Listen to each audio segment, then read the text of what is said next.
Kumusta mga kababayan? Welcome sa ating political deep dive where we unpack the most controversial issues sa Philippine politics with wit, facts, and a touch of satire. Inspired by the fearless style ni Deo Macalma. Yan, alam nyo na ha. Ngayon, we're diving into the latest drama. Mass actions from June 9 to 11 demanding na ituloy ang impeachment trial ni Vice President Sara Duterte. Pero teka, is this a fight for justice or a political witch hunt? Okay, let's hook you in Si VP Sara Duterte, elected with the landslide 32 million votes noong 2022, is facing an impeachment trial na napuspone ng Senate mula June 2 to 11. Groups like Kalipunan ng Kilusang Masa at Tindig Pilipinas, kasama ang isang pari na si Father Flavi Villanueva, are crying foul, saying impeachment delayed is justice denied. Pero is this really about accountability or is it a Marcos-led vendetta to block Sara's 2028 presidential run? Okay Yan. Okay, before we dive deeper mga kababayan sa US, Canada, Australia, UAE, Japan at sa lahat ng OFW sa 80 countries, hit that subscribe button, like this video at i-share sa inyong mga kaibigan. Your support keeps us going. At kung gusto nyo kaming i-super thanks, go for it please para may pagpatuloy natin ang mga ganitong matitinding discussions. Let's make this video go worldwide. Today we'll break down why the mass actions, anong sinasabi ng mga grupo tulad ng Tindig Pilipinas, the case for Sara, bakit siya pinoprotektahan ng kanyang supporters, the impeachment trial delays, constitutional duty or political strategy, anong future ng Philippine politics if Sara survives or falls, no? Kaya buckle up dahil this is a couple of minutes roller coaster of facts, humor, at intellectual insights. No? So let's get started. Okay, from June 9 to 11, 2025, magkakaroon ng People's March, Vigil at Day of Action sa harap ng Senate led by groups like Kalipunan ng Kilusang Masa, Nagkaisa Labor Coalition at Tindig Pilipinas. Sabi ni Father Flavi Villanueva, President ng Paghilom, Empower, and Advocacy, impeachment is a moral obligation. No? So, over 3,000 ang expected sa June 9, March at 5,000 naman sa June 11. Their battle cry, impeachment delayed, justice denied. Bakit galit na galit ang mga ito? Sabi ng mga grupo, the Senate's postponement ng trial from June 2 to 11, ayon kay Senate President Chis Escudero, is a deliberate tactic to protect Sara. Si Villanueva na unang nag-file ng impeachment complaint noong December 2024 says the delays violate the Constitution's mandate na forthwith dapat umandar ang trial. Even at Ateneo Human Rights Center at De La Salle University, slammed the delays, calling it a political circus, no? Pero let's look at the other side, no? Wait lang, gusto ko makita sarili ko. Okay. Pero let's look at the other side. Some argue that these mass actions are fueled by anti-Duterte sentiments, lalo na from groups tied to victims of Rodrigo Duterte's drug war. Is this about justice or is it a coordinated effort to smear Sara's 32 million? No? Strong mandate from 2022. After all, siya ang pinakamataas na boto sa kasaysayan ng VP elections. Presidente pa, mas mataas pa ang boto niya kaysa kay BBM. Hindi ba dapat irespeto ang will ng bayan? Okay, parang teleserye ito mga kaibigan. On one side, mga protesters shouting, who's siya? Habang sa kabilang side naman, Sara's camp is like, chill guys, 32 million Pinoys voted for her. Sino ang magwawagi sa drama na ito? No? Ano ang tingin nyo sa mass actions na ito? Mag-comment naman kayo sa baba at share this video sa inyong mga kapwa OFWs sa Dubai, Singapore at Germany. Okay, si VP Sara Duterte ay hindi lang basta Vice President, ha? She is a political powerhouse with 32 million votes, ha? The highest ever for a VP candidate in the Philippine history.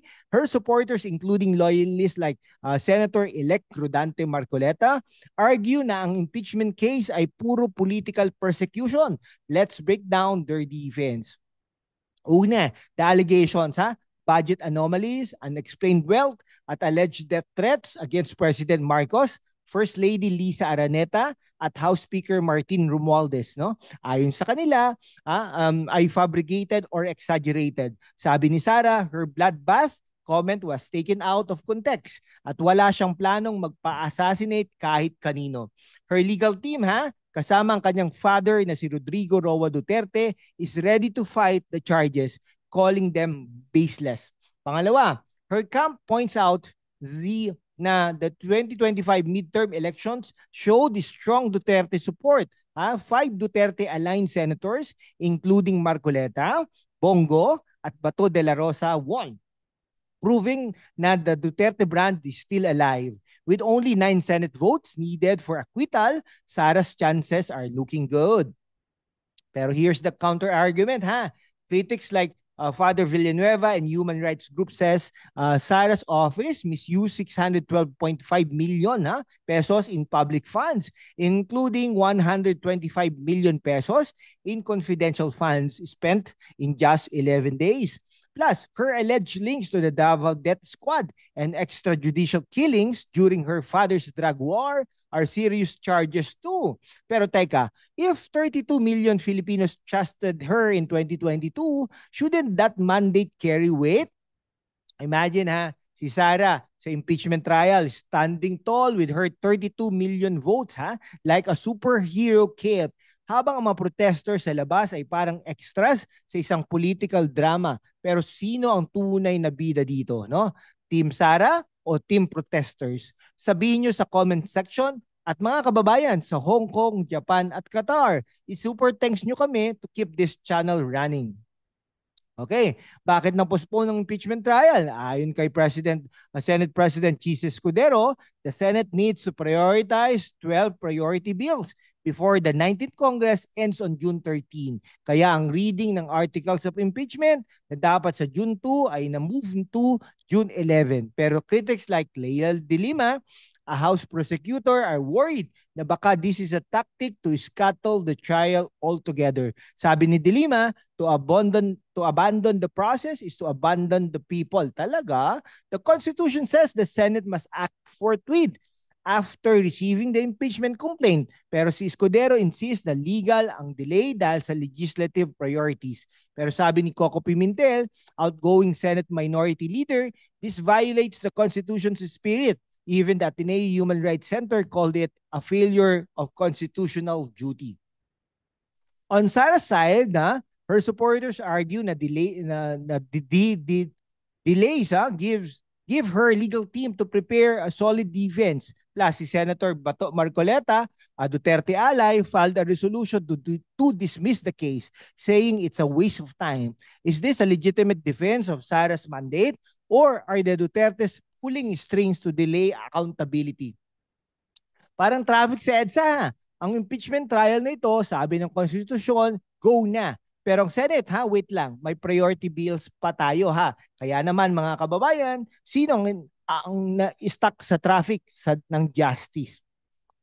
Ano ang tingin nyo sa delays? Comment down below, at i-share this video sa inyong mga kaibigan sa Canada, Australia at Saudi Arabia. Okay, so ano ang nangyayari? Mangyayari kay Sara Duterte. If she's acquitted, her 32 million strong mandate could propel her to the presidency in 2028. Her allies like Marcoleta are already rallying for her. At the midterm results show na malakas pa rin ang Duterte dynasty. Pero if she's convicted, it's game over. She'll be banned from public office for life and Marcos could appoint a loyalist as VP. Okay, for OFWs, this matters dahil political stability affects remittances, job opportunities, and our global standing. The Marcos Duterte feud is also a global story lalo na with Rodrigo Duterte's ICC case in The Hague. Kaya naman mga kababayan, sa Italy, France at New Zealand, this isn't just local chismis. It's about the future of our country. Kung Philippine politics ay isang chess game, si Sara ang queen na may 32 million pawns backing her up. Pero si Marcos at ang Senate, ang mga bishops ready to checkmate sinong magwawagi sa 2028. Ano ang prediction nyo for Sara's trial? Comment down below at i-share this video sa inyong mga kapwa Pinoy sa 80 countries. Let's aim for 10,000 likes. Okay, mga kababayan, we've unpacked the mass actions pushing for Sara Duterte's impeachment trial, the Senate's controversial delays, and the bigger picture of the Marcos Duterte feud. With 32 million votes in 2022, Sara carries the people's mandate. Pero groups like Tindig Pilipinas and Father Villanueva argue na justice demands accountability. Are the delays a constitutional crisis, or are they giving Sara a fair shot to defend herself? This is Philippine politics, full of drama, strategy, and a sprinkle of hope. To our OFW viewers in the US, Canada, Australia, Japan, UAE, at sa lahat ng sulok ng mundo, salamat sa panonood Hit that subscribe button. Okay? Hit that subscribe button, like, comment, and share this video to keep the conversation alive. And if you learned something today, send us a super thanks to support more content like this. Hanggang sa susunod mga kaibigan, stay informed, stay witty, and let's keep Philippine politics exciting. Salamat at magkita-kita ulit tayo. Mabuhay!